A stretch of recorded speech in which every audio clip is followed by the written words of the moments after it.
सतनाम श्री वाहिगुरु साहिब जियो। इम बिलास प्रभ करत अनेक, पुन दीवान मैं थिर दिन एक। धनी पठान आई तिह समो, बैठ्यो हाथ जोर कर नमो। वाहिगुरु जी का खालसा वाहिगुरु जी की फतेह। जुगो जुग अटल सतगुरु गुरगद्दी ते सुभाईमान दसां पातशाहियां दी जोत गरीब नवाज सतगुरु भगत वत्सल पतित पावन करुणा निदान उपमा महान सतगुरु गुरु ग्रंथ साहिब जी महाराज जी दी पावन और पवित्र मुबारक अमृतमयी हजूरी विखे जुड़ बैठी गुरु रूप साध संगत। गुरु साहिब जी दियां बेअंत बेअंत बख्शिशां और रहमतां होईयां हन। रोजाना की तरह गुरु के दरबार की हाजरी भरन का सुभाग समा मिलिया है और गुरु दरबार का आनंद माणते हुए गुरु घर के कीर्तनिया पासों पावन बाणी तुरकी बाणी इलाही बाणी साची और अमृतमयी बाणी के शब्द कीर्तन प्यार सत्कार सहित श्रवण कीते हन। हर जपदियां आखेन ढिल ना कीचई मेरी जिंदड़ीए, मत के जापै सा आवै के ना आवै राम। हे मेरी जिंदे मालक नूं जपदियां ढिल ना कर,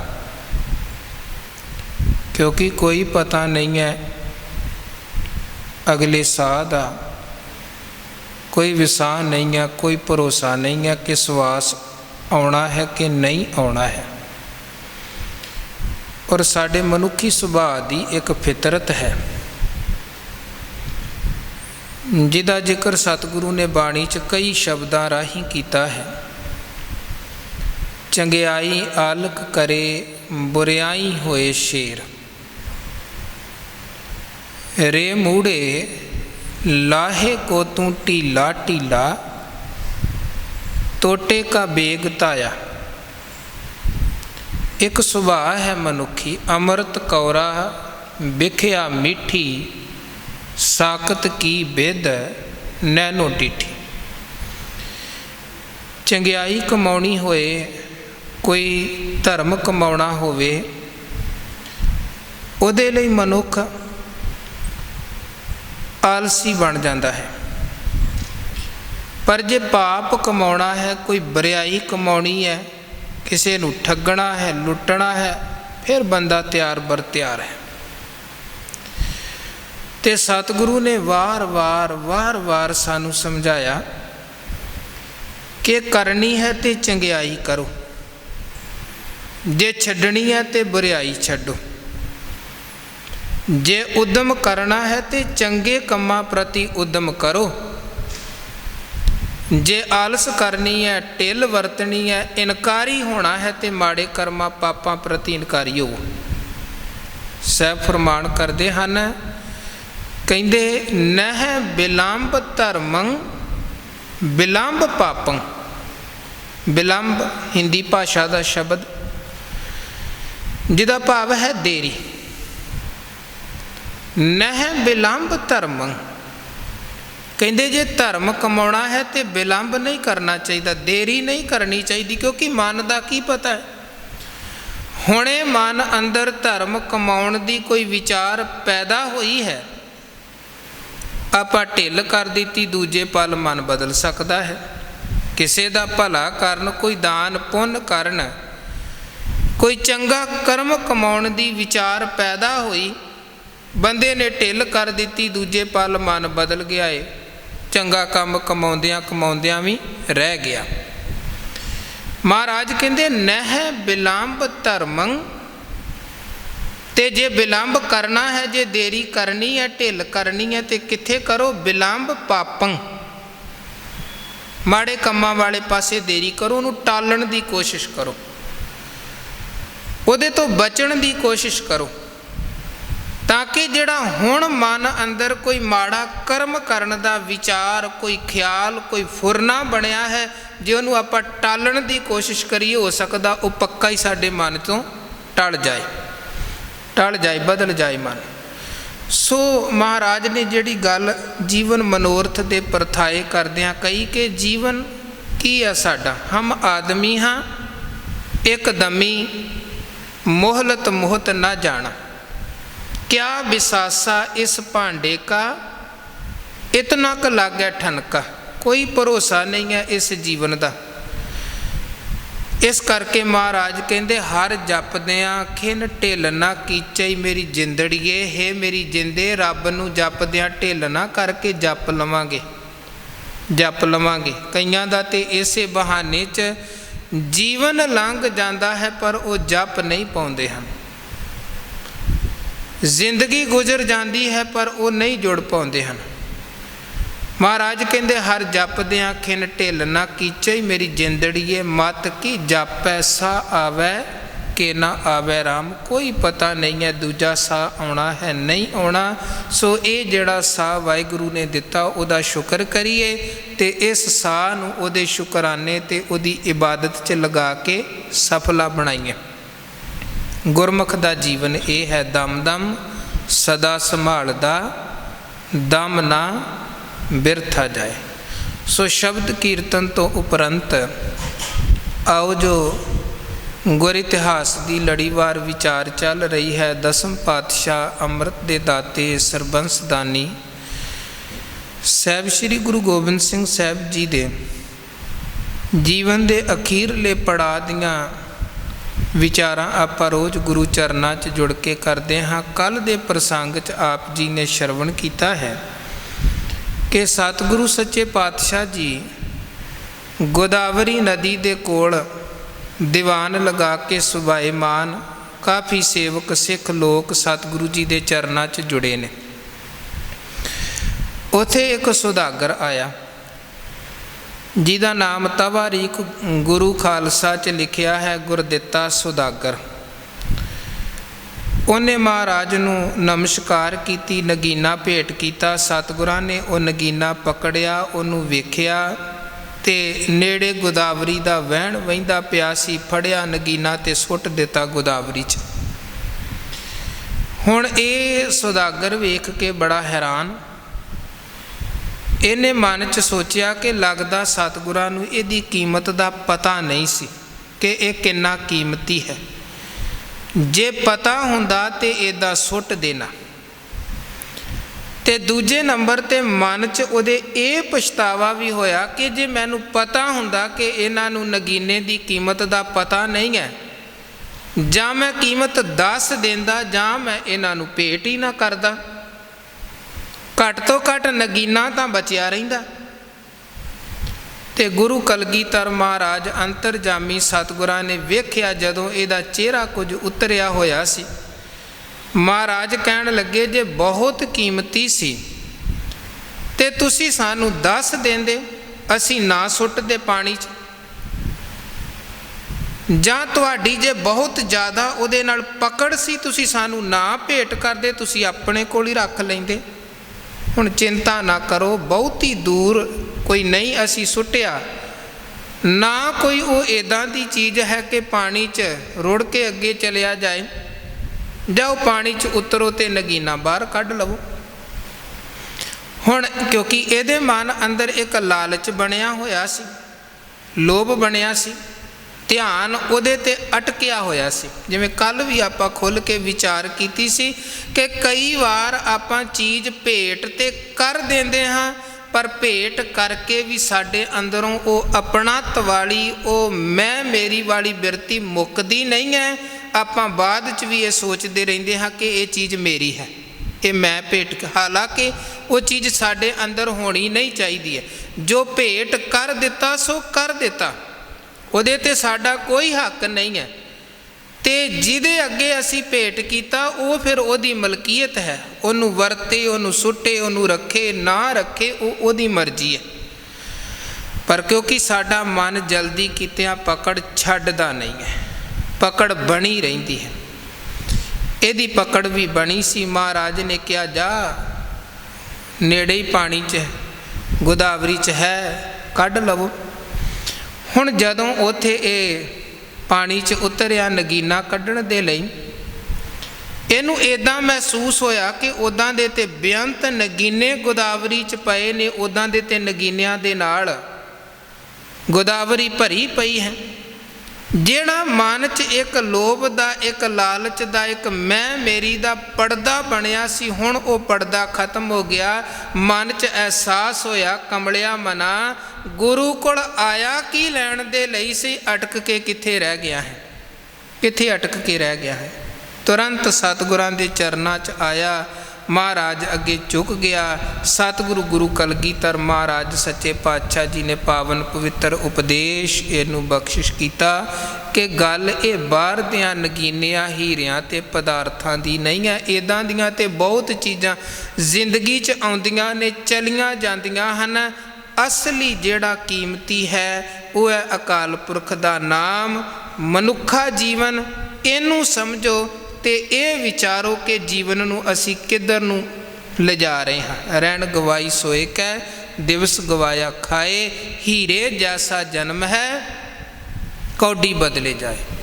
ਜਿਹੜੀ ਚੀਜ਼ ਸਮਝਣ ਵਾਲੀ ਹੈ, ਅਸਲੀ ਹੀਰੇ, ਜਿਹਨੂੰ ਸੰਭਾਲਣਾ ਹੈ, ਉਹਨੂੰ ਅਸੀਂ ਗਵਾਈ ਜਾਂਦੇ ਹਾਂ। ਤੇ ਜਿਹਦੀ ਜੀਵਨ ਦੇ ਵਿੱਚ ਲੋੜ ਹੀ ਨਹੀਂ ਹੈ, ਉਹਨੂੰ ਅਸੀਂ ਸੰਭਾਲ ਕੇ ਬੈਠੇ ਹਾਂ। ਧੰਨ ਗੁਰੂ ਅਰਜਨ ਦੇਵ ਮਹਾਰਾਜ ਸੁਖਮਨੀ ਸਾਹਿਬ ਅੰਦਰ ਵੀ ਇਹ ਰਹਿਮਤ ਕਰਕੇ ਸਾਨੂੰ ਉਪਦੇਸ਼ ਬਖਸ਼ਦੇ। ਕਹਿੰਦੇ ਬੰਦੇ ਦੀ ਹਾਲਤ ਕੀ ਹੈ, ਰਤਨ ਤਿਆਗ ਕੌਡੀ ਸੰਗ ਰਚੈ। ਜਿਹੜਾ ਅਸਲੀ ਵਾਹਿਗੁਰੂ ਜੀ ਦਾ ਨਾਮ ਰੂਪੀ ਰਤਨ ਹੈ, ਉਹਨੂੰ ਛੱਡ ਕੇ ਬੰਦਾ ਕੌਡੀਆਂ 'ਚ ਲੱਗਿਆ ਹੋਇਆ ਹੈ। ਰਤਨ ਤਿਆਗ ਕੌਡੀ ਸੰਗ ਰਚੈ, ਸਾਚ ਛੋੜ ਝੂਠ ਸੰਗ ਮਚੈ। ਜੋ ਛੱਡਣਾ ਸੋ ਅਸਥਿਰ ਕਰ ਮਾਨੈ, ਜੋ ਹੋਵਨ ਸੋ ਦੂਰ ਪਰਾਨੈ। ਛੋੜ ਜਾਏ ਤਿਸ ਕਾ ਸ਼ਰਮ ਕਰੈ। ਇਹ ਸੱਚ ਹੈ। ਆਪਾਂ ਸਵੇਰ ਤੋਂ ਲੈ ਕੇ ਸ਼ਾਮਾਂ ਤੱਕ ਮਿਹਨਤ ਮਜ਼ਦੂਰੀ ਕਿਰਤ ਵਿਰਤ ਉਦਮ ਉਪਰਾਲੇ ਕਰਦੇ ਹਾਂ, ਪਰ ਕਰਦੇ ਕਿਹਦੇ ਲਈ ਹਾਂ? ਉਸ ਧਨ ਦੇ ਲਈ, ਉਹਨਾਂ ਪਦਾਰਥਾਂ ਦੇ ਲਈ ਜਿਨ੍ਹਾਂ ਨੂੰ ਆਪਾਂ ਇੱਕ ਦਿਨ ਛੱਡ ਕੇ ਚਲੇ ਜਾਣਾ ਹੈ। ਜਿਹੜਾ ਧਨ ਸਾਡੇ ਨਾਲ ਚੱਲਣ ਵਾਲਾ ਹੈ, ਉਹਦੇ ਲਈ ਅਸੀਂ ਕਹਿੰਦੇ ਹਾਂ ਕਿ ਸਾਡੇ ਕੋਲ ਵਕਤ ਨਹੀਂ ਹੈ। ਜਿਹਨੂੰ ਮਹਾਰਾਜ ਕਹਿੰਦੇ ਸਾਥ ਨਾ ਚਾਲੈ ਬਿਨ ਭਜਨ, ਵਿਖਿਆ ਸਗਲੀ ਛਾਰ। ਹਰ ਹਰ ਨਾਮ ਕਮਾਵਣਾ ਨਾਨਕ ਇਹ ਧਨ ਸਰ। ਗੁਰੂ ਕਹਿੰਦੇ ਕਿਰਤ ਵੀ ਕਰ ਪਰ ਕੀਰਤੀ ਵੀ ਕਰ। ਤੇਰੇ ਜੀਵਨ ਦਾ ਇੱਕ ਬੈਲੈਂਸ ਹੋਣਾ ਚਾਹੀਦਾ ਹੈ। ਇਹ ਨਹੀਂ ਕਿ ਤੂੰ ਸਾਰੀ ਜ਼ਿੰਦਗੀ ਸਾਰੀ ਦਿਹਾੜੀ ਧੰਦੇ ਦੇ ਵਿੱਚ ਹੀ ਲੱਗਾ ਰਿਹਾ ਤੇ ਧੰਦਾ ਕਰਤਿਆਂ ਨਿਹਫਲ ਜਨਮ ਗਵਾਇਆ, ਸੁਖ ਦਾਤਾ ਮਨ ਨਾ ਵਸਾਇਆ। ਧਰਮ ਤੇਰੇ ਜੀਵਨ 'ਚ ਕੀਰਤੀ ਕਿਰਤ ਦੇ ਨਾਲ ਤੇਰੇ ਜੀਵਨ 'ਚ ਹੋਣੀ ਚਾਹੀਦੀ ਹੈ। ਪਰ ਸਾਡੀ ਹਾਲਤ ਹੈ ਛੋੜ ਜਾਏ ਤਿਸ ਕਾ ਸ਼ਰਮ ਕਰੈ, ਸੰਗ ਸਹਾਈ ਤਿਸ ਪਰ ਹਰੈ। ਚੰਦਨ ਲੇਪ ਉਤਾਰੈ ਧੋਏ, ਗਰਦ ਪ੍ਰੀਤ ਭਸਮ ਸੰਗ ਹੋਏ। ਸੋ ਗੁਰੂ ਮਹਾਰਾਜ ਸੱਚੇ ਪਾਤਸ਼ਾਹ ਜੀ ਨੇ ਉੱਥੇ ਫਿਰ ਉਸ ਸੁਦਾਗਰ ਨੂੰ ਨਾਮ ਜਪਣ ਦਾ, ਚੰਗੇ ਕਰਮ ਕਰਨ ਦਾ ਗਿਆਨ ਉਪਦੇਸ਼ ਬਖਸ਼ਿਸ਼ ਕੀਤਾ। ਇਦੋਂ ਬਾਅਦ ਸਤਿਗੁਰੂ ਗੁਰੂ ਕਲਗੀਧਰ ਮਹਾਰਾਜ ਜੀ ਦੀਆਂ ਕਿਹੜੀਆਂ ਰਹਿਮਤਾਂ ਉੱਥੇ ਵਰਤਦੀਆਂ ਨੇ, ਆਓ ਅਗਲੇਰੇ ਪ੍ਰਸੰਗ 'ਚ ਵਿਚਾਰੀਏ। ਵਿਚਾਰ ਦੀ ਲੜੀ ਅੱਗੇ ਜੋੜਨ ਤੋਂ ਪਹਿਲਾਂ ਮਨ ਬਿਰਤੀਆਂ ਸੁਰਤ ਬਿਰਤੀਆਂ ਇਕਾਗਰ ਕਰੋ। ਉਚਾਰਨ ਕਰੋ ਜੀ ਸਤਿਨਾਮ ਸ੍ਰੀ ਵਾਹਿਗੁਰੂ। ਇਮ ਬਿਲਾਸ ਪ੍ਰਭ ਕਰਤੇ ਅਨੇਕ, ਪੁਨ ਦੀਵਾਨ ਮੈਂ ਥਿਰ ਦਿਨ ਏਕ। ਧੰਨ ਗੁਰੂ ਕਲਗੀਧਰ ਮਹਾਰਾਜ ਨਿਤਾ ਪ੍ਰਤੀ ਕਈ ਪ੍ਰਕਾਰ ਦੇ ਉਹ ਚੋਜੀ ਪ੍ਰੀਤਮ ਸਤਿਗੁਰੂ ਚੋਜ ਵਰਤਾਉਂਦੇ ਹਨ। ਤੇ ਨਿਤਾ ਪ੍ਰਤੀ ਸਾਹਿਬ ਮੇਰਾ ਨੀਤ ਨਵਾਂ, ਸਦਾ ਸਦਾ ਦਾਤਾਰ। ਨਵੇਂ ਤੋਂ ਨਵੇਂ ਗੁਰੂ ਕੇ ਕੌਤਕ ਵਰਤਦੇ ਹਨ। ਇੱਕ ਦਿਨ ਮਹਾਰਾਜ ਸੱਚੇ ਪਾਤਸ਼ਾਹ ਜੀ ਦੀਵਾਨ ਲਗਾ ਕੇ ਸੁਭਾਏਮਾਨ ਹਨ। ਗੁਰੂ ਦੀਆਂ ਸੰਗਤਾਂ, ਗੁਰੂ ਕੇ ਸਿੱਖ ਸੇਵਕ ਗੁਰੂ ਸਾਹਿਬ ਜੀ ਦੀ ਹਜ਼ੂਰੀ 'ਚ ਜੁੜੇ ਹੋਏ ਹਨ।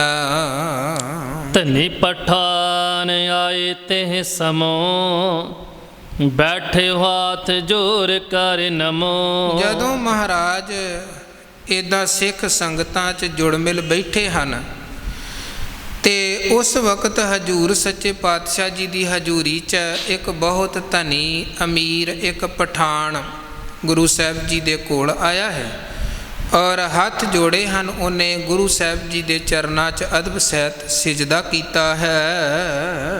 ਦਸਤਾਵੇਜ ਖਾਸ ਪ੍ਰਭ ਕੇਰੀ ਸੋ ਨਿਕਾਸ ਕਰ ਧਰੀ ਅਗੇਰੀ। ਤੇ ਉਹ ਫਿਰ ਉਹਨੇ ਇੱਕ ਹੱਥ ਲਿਖਤ ਦਸਤਾਵੇਜ ਗੁਰੂ ਕਲਗੀਧਰ ਮਹਾਰਾਜ ਸੱਚੇ ਪਾਤਸ਼ਾਹ ਜੀ ਦੇ ਸਾਹਮਣੇ ਰੱਖਿਆ ਹੈ। ਉਹ ਦਸਤਾਵੇਜ ਗੁਰੂ ਘਰ ਵੱਲੋਂ ਹੀ ਲਿਖਿਆ ਹੋਇਆ ਹੈ ਔਰ ਬਹੁਤ ਪਹਿਲਾਂ ਦਾ ਲਿਖਿਆ ਹੋਇਆ ਸੀ। ਇਹ ਦਸਤਾਵੇਜ, ਇਹ ਕਾਗਜ਼, ਇਹ ਪੱਤਰ, ਜਿਹੜਾ ਪੱਤਰ ਇਹ ਪਠਾਨ ਨੇ ਧੰਨ ਗੁਰੂ ਕਲਗੀਧਰ ਮਹਾਰਾਜ ਜੀ ਦੇ ਸਾਹਮਣੇ ਰੱਖਿਆ ਹੈ। ਲਿਖਤ ਸਹੰਸਰ ਇਕਾਦਸ ਜਾਨੋ ਮੋਲ ਤੁਰੰਗਮ ਕੋ ਪਹਿਚਾਨੋ। ਇਹ ਪਠਾਨ ਕਹਿਣ ਲੱਗਾ ਮਹਾਰਾਜ ਇਹ ਦਸਤਾਵੇਜ ਹੈ, ਇਹ ਇੱਕ ਲਿਖਤ ਹੈ। ਇਸ ਲਿਖਤ ਦੇ ਵਿੱਚ, ਇਸ ਦਸਤਾਵੇਜ ਦੇ ਵਿੱਚ ਲਿਖਿਆ ਹੋਇਆ ਹੈ ਕਿ ਤੁਸੀਂ ਮੇਰੇ 11,000 ਰੁਪਈਏ ਦੇਣੇ ਹਨ। 11,000 ਤੇ ਇਹ 11,000 ਰੁਪਈਏ ਹਨ ਘੋੜਿਆਂ ਦੇ। ਕਿਸੇ ਵਕਤ ਆਨੰਦਪੁਰ ਸਾਹਿਬ ਵਿਖੇ ਮੈਂ ਘੋੜੇ ਤੁਹਾਨੂੰ ਲਿਆ ਕੇ ਵੇਚੇ ਸਨ ਤੇ ਤੁਸੀਂ ਇਹ ਕਾਗਜ਼ ਤੇ ਦਸਤਾਵੇਜ ਤੇ ਮੈਨੂੰ ਲਿਖ ਦਿੱਤਾ ਸੀ ਕਿ ਇਹ ਬਾਅਦ 'ਚ ਦਸਤਾਵੇਜ ਤੁਸੀਂ ਲੈ ਕੇ ਆਇਓ ਤੇ ਸਾਡੇ ਕੋਲੋਂ ਧਨ ਤੁਸੀਂ ਲੈ ਲਿਓ। ਔਰ ਅਕਸਰ ਆਨੰਦਪੁਰ ਸਾਹਿਬ ਵਿਖੇ ਪਠਾਨ ਤੇ ਵਪਾਰੀ ਲੋਕ ਆਉਂਦੇ ਸਨ, ਘੋੜੇ ਜਾਂ ਸ਼ਸਤਰ ਆਦਿਕ ਉਹਨਾਂ ਨੇ ਲਿਆਉਣੇ ਵੇਚਣੇ। ਕਈ ਦਫਾ ਮਾਇਆ ਹੋਣੀ, ਨਾਲੋਂ ਨਾਲ ਸਤਿਗੁਰਾਂ ਨੇ ਮਾਇਆ ਦੇ ਦੇਣੀ, ਕਈ ਵਾਰ ਮਾਇਆ ਘਾਟਵਾਦ ਹੋਣੀ ਤੇ ਮਹਾਰਾਜ ਨੇ ਲਿਖ ਦੇਣਾ ਕਿ ਤੁਸੀਂ 6 ਮਹੀਨਿਆਂ ਸਾਲ ਬਾਅਦ ਜਾਂ ਜਦੋਂ ਦੁਬਾਰਾ ਤੁਹਾਡਾ ਇੱਧਰ ਨੂੰ ਚੱਕਰ ਲੱਗੇਗਾ ਇਹ ਕਾਗਜ਼ ਤੁਸੀਂ ਦਿਖਾਣਾ, ਆਪਣੀ ਬਣਦੀ ਮਾਇਆ ਲੈ ਲੈਣੀ। ਬਹੁਤ ਵਪਾਰੀ ਲੋਕ ਆਉਂਦੇ ਸਨ। ਈਵਨ ਗਨੀ ਖਾਂ ਤੇ ਨਬੀ ਖਾਂ ਜਿਨ੍ਹਾਂ ਨੇ ਮਾਛੀਵਾੜੇ ਵਿਖੇ ਸਤਿਗੁਰਾਂ ਦੀ ਸੇਵਾ ਕੀਤੀ ਸੀ, ਇਹ ਵੀ ਅਸਲ ਦੇ ਵਿੱਚ ਘੋੜਿਆਂ ਦੇ ਵਪਾਰੀ ਸਨ। ਗੁਰੂ ਮਹਾਰਾਜ ਦੇ ਨਾਲ ਇਹਨਾਂ ਦੀ ਸਾਂਝ ਇਸੇ ਚੀਜ਼ ਦੀ ਸਾਂਝ ਸੀ। ਅਸਲ 'ਚ ਉਹ ਸਾਂਝ ਇੱਕ ਵਪਾਰਕ ਸਾਂਝ ਸੀ, ਵਪਾਰਕ ਸਾਂਝ। ਪਰ ਉਹਨਾਂ ਨੇ ਵਪਾਰਕ ਸਾਂਝ ਤੋਂ ਅੱਗੇ ਸਤਿਗੁਰਾਂ ਦੇ ਚਰਨਾਂ ਦੇ ਨਾਲ ਐਸੀ ਪ੍ਰੀਤ ਬਣਾ ਲਈ ਸੀ ਕਿ ਗੁਰੂ ਖਾਤਰ ਹਰ ਕੁਰਬਾਨੀ ਵੀ ਦੇਣ ਦੇ ਲਈ ਤਿਆਰ ਹੋ ਗਏ। ਉਹ ਵੀ ਘੋੜੇ ਵੇਚਣ ਆਇਆ ਕਰਦੇ ਸਨ ਆਨੰਦਪੁਰ ਸਾਹਿਬ ਤੇ ਮਹਾਰਾਜ ਉਹਨਾਂ ਦੇ ਕੋਲੋਂ ਘੋੜੇ ਖਰੀਦਿਆ ਕਰਦੇ ਸਨ। ਖੈਰ, ਇਸ ਪਠਾਨ ਨੇ ਇਹ ਦਸਤਾਵੇਜ ਅੱਜ ਸਤਿਗੁਰਾਂ ਦੇ ਸਾਹਮਣੇ ਰੱਖਿਆ ਜਿਹਦੇ ਤੇ ਲਿਖਿਆ ਹੋਇਆ ਹੈ ਕਿ ਗੁਰੂ ਘਰ ਵੱਲੋਂ 11,000 ਰੁਪਈਏ ਇਹਨੂੰ ਘੋੜਿਆਂ ਦੇ ਦੇਣੇ ਹਨ। ਰਾਵਰ ਸੰਗ ਜੰਗ ਬਹੁ ਪਰੇ ਹਮਨੇ ਆਈ ਲੀਨ ਨਾ ਕਰੇ। ਇਹ ਕਹਿਣ ਲੱਗਾ ਮਹਾਰਾਜ ਕਿਉਂਕਿ ਫਿਰ ਤੁਸੀਂ ਬਹੁਤ ਜ਼ਿਆਦਾ ਜੰਗਾਂ ਯੁੱਧਾਂ ਦੇ ਵਿੱਚ ਉਲਝ ਗਏ, ਕਈ ਹਮਲੇ ਲਗਾਤਾਰ ਤੁਹਾਡੇ ਤੇ ਆਨੰਦਪੁਰ ਤੇ ਹੁੰਦੇ ਰਹੇ, ਜੰਗੀ ਮਾਹੌਲ ਉਧਰ ਬਣਿਆ ਰਿਹਾ, ਜਿਸ ਕਰਕੇ ਅਸੀਂ ਆਪਣੇ ਪੈਸੇ ਲੈਣ ਦੇ ਲਈ ਤੁਹਾਡੇ ਪਾਸ ਨਹੀਂ ਪਹੁੰਚ ਸਕੇ ਜੀ। ਬੀਤਿਓ ਚਿਰੰਕਾਲ ਇਮਨਾਥ ਪਰੀ ਨਿਸ਼ਾਨੀ ਰਾਵਰ ਹਾਥ। ਤੇ ਇਸ ਗੱਲ ਨੂੰ, ਇਸ ਸੌਦੇ ਨੂੰ ਹੁਣ ਬਹੁਤ ਸਮਾਂ ਬਤੀਤ ਹੋ ਚੁੱਕਿਆ ਹੈ, ਪਰ ਇਹ ਤੁਹਾਡੀ ਹੱਥ ਲਿਖਤ ਹੈ, ਤੁਹਾਡੇ ਹੱਥੋਂ ਹੀ ਇਹ ਲਿਖਿਆ ਹੋਇਆ ਹੈ ਮਹਾਰਾਜ, ਇਹ ਤੁਸੀਂ ਪੜ੍ਹੋ ਤੇ ਘੋੜਿਆਂ ਦੇ ਜਿਹੜੇ ਪੈਸੇ ਹਨ ਉਹ ਮੈਨੂੰ ਦੇਵੋ। ਕਿਉਂਕਿ ਕਾਫੀ ਸਮਾਂ, ਕਈ ਵਰੇ ਲੰਘ ਚੁੱਕੇ ਸਨ ਤੇ ਇਹਦੇ ਮਨ ਅੰਦਰ ਹੁਣ ਇੱਕ ਸੰਸਾ ਜਿਹਾ ਵੀ ਬਣ ਗਿਆ ਸੀ ਕਿ ਪਤਾ ਨਹੀਂ ਪੈਸੇ ਮਿਲਦੇ ਹਨ ਕਿ ਨਹੀਂ ਮਿਲਦੇ ਨੇ, ਕਿਉਂਕਿ ਗੱਲ ਵੀ ਬੜੀ ਪੁਰਾਣੀ ਹੋ ਚੁੱਕੀ ਹੈ ਤੇ ਹੁਣ ਪਤਾ ਨਹੀਂ ਪੈਸੇ ਮਿਲਣ ਨਾ ਮਿਲਣ। ਸੋ ਜੋ ਇਹਦੇ ਮਨ 'ਚ ਕੁਝ ਸ਼ੰਕੇ, ਕੁਝ ਤਰਕ ਸਨ ਹਲਕੇ ਲਫ਼ਜ਼ਾਂ ਦੇ ਵਿੱਚ, ਇਹਨੇ ਉਹ ਸਤਿਗੁਰੂ ਸੱਚੇ ਪਾਤਸ਼ਾਹ ਜੀ ਦੇ ਸਾਹਮਣੇ ਪ੍ਰਗਟ ਕੀਤੇ ਨੇ। ਵਾਰ-ਵਾਰ ਇਹਨੇ ਕਿਹਾ ਮਹਾਰਾਜ ਵੇਖੋ ਤੁਹਾਡੀ ਹੀ ਲਿਖਤ ਹੈ, ਤੁਹਾਡੇ ਵੱਲੋਂ ਹੀ ਲਿਖਿਆ ਹੋਇਆ ਹੈ। ਲੈ ਆਨੰਦਪੁਰੀ ਮਹਿ ਬਾਜ, ਤਬ ਤੇ ਮੈਂ ਦਿਖਰਾਏ ਆਜ। ਮਹਾਰਾਜ ਤੁਸੀਂ ਆਨੰਦਪੁਰ ਸਾਹਿਬ ਵਿਖੇ ਘੋੜੇ ਮੇਰੇ ਕੋਲੋਂ ਖਰੀਦੇ ਸਨ ਤੇ ਉਦੋਂ ਬਾਅਦ ਮੈਂ ਅੱਜ ਇਹ ਲਿਖਤ ਤੁਹਾਡੇ ਕੋਲ ਲੈ ਕੇ ਆਇਆ ਹਾਂ। ਲੀਨੂ ਮੈਦਵਾਰ ਤਨ ਕੇਰਾ, ਪੂਰਬ ਪਇਓ ਨ ਆਵਨ ਮੇਰਾ। ਇਸ ਕਰਕੇ ਮਹਾਰਾਜ ਮੈਂ ਤੁਹਾਡੇ ਕੋਲੋਂ ਪੈਸੇ ਲੈਣੇ ਹਨ, ਮੈਂ ਲੈਣਦਾਰ ਹਾਂ, ਪੈਸੇ ਲੈਣੇ ਹਨ। ਠੀਕ ਹੈ, ਸਮਾਂ ਬੜਾ ਲੰਘ ਗਿਆ, ਮੈਂ ਬੜਾ ਚਿਰ ਆ ਨਹੀਂ ਸਕਿਆ ਕਿਉਂਕਿ ਮਾਹੌਲ ਕੁਝ ਇੱਦਾਂ ਦਾ ਬਣਿਆ ਸੀ, ਪਰ ਅੱਜ ਮੈਂ ਆਪਣਾ ਧਨ ਲੈਣ ਦੇ ਲਈ ਤੁਹਾਡੇ ਕੋਲ ਆਇਆ ਹਾਂ ਜੀ। ਸੁਣ ਸਿਰ ਮੁਖ ਤੇ ਤਿਸੇ ਉਚਾਰਾ, ਨਿਚੇ ਲੈਨੋ ਦਰਬ ਉਦਾਰਾ। ਤੇ ਧੰਨ ਗੁਰੂ ਕਲਗੀਧਰ ਮਹਾਰਾਜ ਉਹਦੇ ਬੋਲ ਸੁਣ ਕੇ ਉਸੇ ਵਕਤ ਕਹਿਣ ਲੱਗੇ, ਅਸੀਂ ਜਾਣਦੇ ਹਾਂ, ਬਹੁਤ ਭਲੀ ਤਰ੍ਹਾਂ ਜਾਣਦੇ ਹਾਂ ਕਿ ਤੁਸੀਂ ਸਾਡੇ ਕੋਲੋਂ ਇਹ ਮਾਇਆ ਲੈਣੀ ਹੈ। ਬੋਲ ਹੈ ਨ ਕੋ ਹੈ ਹਮ ਯਾਦ, ਤੂੰ ਕੀਨ ਤਨੇ ਪਰਮਾਦ। ਮਹਾਰਾਜ ਕਹਿਣ ਲੱਗੇ ਸਾਨੂੰ ਤੇ ਪਹਿਲਾਂ ਹੀ ਯਾਦ ਸੀ, ਬੜਾ ਚੰਗੀ ਤਰ੍ਹਾਂ ਯਾਦ ਸੀ ਕਿ ਅਸੀਂ ਘੋੜਿਆਂ ਦੇ 11,000 ਦੇਣੇ ਹਨ। ਜੇ ਪੈਸਿਆਂ 'ਚ ਦੇਰੀ ਹੋਈ ਹੈ ਸਾਡੇ ਕਰਕੇ ਨਹੀਂ ਹੈ, ਹੁਣ ਤੂੰ ਹੀ ਪੈਸੇ ਲੈਣ ਨਹੀਂ ਆਇਆ, ਤੂੰ ਹੀ ਆਉਣ ਦੇ ਵਿੱਚ ਦੇਰੀ ਕੀਤੀ ਹੈ, ਇਸੇ ਕਰਕੇ ਪੈਸਿਆਂ 'ਚ ਦੇਰੀ ਹੋਈ ਹੈ। ਇੱਥੋਂ ਵੇਖੋ ਇੱਦਾਂ ਦੀਆਂ ਜਿਹੜੀਆਂ ਇਤਿਹਾਸ ਦੀਆਂ ਸਾਖੀਆਂ ਹਨ ਉਹਨਾਂ ਤੋਂ ਸਾਨੂੰ ਇਹ ਚੀਜ਼ ਸਿੱਖਿਆ ਮਿਲਦੀ ਹੈ ਕਿ ਅਸੀਂ ਆਪਣੇ ਵਿਹਾਰ ਦੇ ਵਿੱਚ ਕਿੰਨਾ ਈਮਾਨ ਰੱਖਣਾ ਹੈ।